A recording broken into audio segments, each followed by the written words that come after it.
সকাল আমার প্রিয় বন্ধুরা, আশা করি তোমরা সবাই ভালো আছো। আমিও বেশ ভালো আছি। আর আজ সকালটা দেখো একটু অন্যরকমভাবে তোমাদের সঙ্গে শেয়ার করছি। অনেক দিন পর কিন্তু এই যে হারমোনিয়াম নিয়ে বসেছি, অনেক দিন মানে অনেক দিন পর। তো কবে যে শেষ গান করছিলাম সেটা কিন্তু আমার একদম মনে নেই। আর যেহেতু বাড়িতে ছিলাম না, তো হারমোনিয়ামটা এতদিন পড়েই ছিল।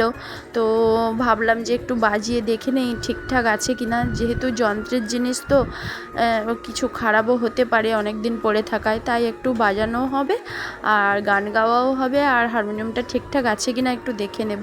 তো আজ কিন্তু ব্লগটা অনেকটা ভালো হতে চলেছে, তো তোমরা শেষ পর্যন্ত ব্লগটা দেখবে আশা রাখছি। তো চলো আজ সকালটা কিন্তু গান দিয়েই শুরু করছি।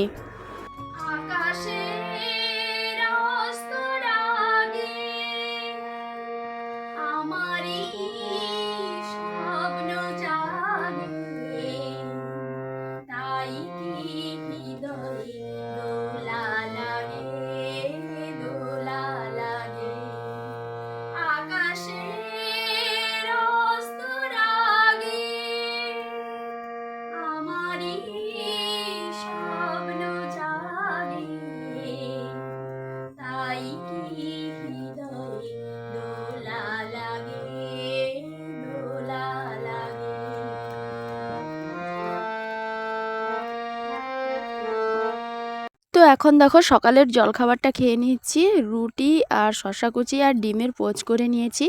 আর বাড়িতে কেউ নেই, আমি একা। তো কালকের 2 পিস রুটি ছিল, সেই দুটো রুটিই খেয়ে নিচ্ছি। কথায় আছে না, মানুষ অভ্যাসের দাস। অভ্যাস না থাকলে যে কি হয় সেটা আমি আজকের এতদিনে বুঝতে পারছি। তো অনেকটা দিন গান করা হয়নি, নিজের ইচ্ছে থেকে হয়তো বা কোনো কারণে গানটা করিনি। আর এমনিতে বাইরেও চলে গেছিলাম, তার জন্য হয়তো গানটা করা হয়নি। তো আজকের যে গান করতে বসেছি, মানে হারমোনিয়ামটা খুলেছি, মনে হচ্ছে যেন আমি নতুন খুলেছি। হারমোনিয়ামটা আমি আগে কখনো দেখিনি এরকম। আর গলার অবস্থা তো বলার নয়, একদম বসে গেছে। আর এদিকে দেখো খেতে খেতে আমার চোখে পড়লো একটা প্রজাপতি ফুলের উপরে কি সুন্দরভাবে বসে আছে। তো আমি দেখে আর থাকতে পারলাম না, ওই দিকেই একটু ক্যামেরা করে নিলাম। আর এই গাছটা, ফুলের গাছটা সত্যি এত সুন্দর, পুরো গোল হয়ে দেখো ছাকড়া হয়ে ফুল ফুটে আছে। তো খুব ভালো লাগছে, আর তার উপরে প্রজাপতি বসেছে, তো দেখতে আরও বেশি ভালো লাগছে। প্রজাপতি কি সুন্দর উড়েটে দেখো। ওই রিয়া শুন। হুম। তো খাওয়া দাওয়া শেষ করে দেখো পুকুর ঘাটে চলে এসেছি।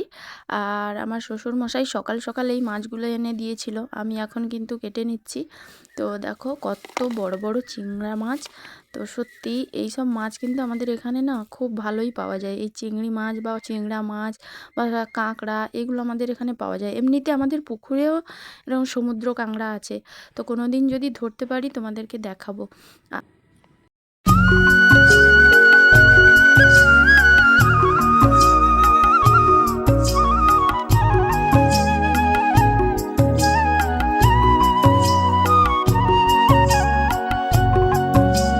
তো একদিন গল্প করতে করতে আমি বলেছিলাম যে সজনে ফুল খেতে আমার খুবই ভালো লাগে। তো মা দেখো কোথা থেকে খুঁজে আমার জন্য ফুল নিয়ে চলে এসছে, কার একটা বাড়ি থেকে।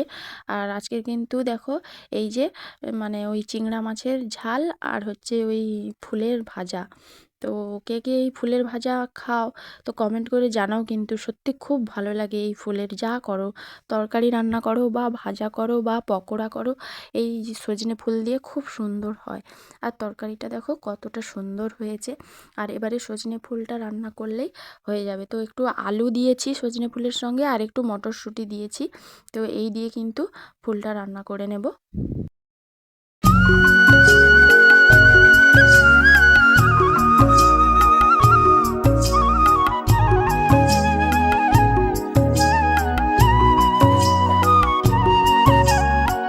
তো রান্নাবান্না তো সব কমপ্লিট হয়ে গেছে, আর এখন দেখো বাসন কোসন সমস্ত কিছু ধুয়ে নিয়ে চলে এসেছি। আর থালাটা ধুয়ে তরকারিটা ঢাকিয়ে দেব। আর এবারে দেখো আমার একদম পরিষ্কার করে নিয়েছি রান্নাঘরটা, গ্যাস ট্যাস মুছে নিয়েছি। এখন আমি যেতে হবে স্নানে। তো স্নানে যাওয়ার আগে দেখো চুলটা একটু সুন্দর করে চিরুনি দিয়ে নিচ্ছি, না হলে না চুলে এত জট পড়ে যায়। তো স্নানের পর চুল ছাড়াতে খুব কষ্ট হয়। আর তার আগে দেখো আমার একটা ওষুধ আছে, মানে হোমিওপ্যাথি ওষুধ খাই, তোমাদের তো আগেও বলেছিলাম। আর সেই ভাত খাওয়ার আগে ওষুধ আছে, খেয়ে নিলাম। আর দেখো এই যে আজকের খাওয়াটা এতটা জমে গেছে, সজনে ফুলের ভাজা, এদিকে একটু লেবু আছে আর চিংড়া মাছের ঝাল। তো আজকের ব্লগটা কিন্তু এই পর্যন্তই, এই খাওয়া দিয়েই কিন্তু শেষ করব। তো সবাই ভালো থেকো, সুস্থ থেকো, নিজের খেয়াল রাখো। তো চলো টাটা।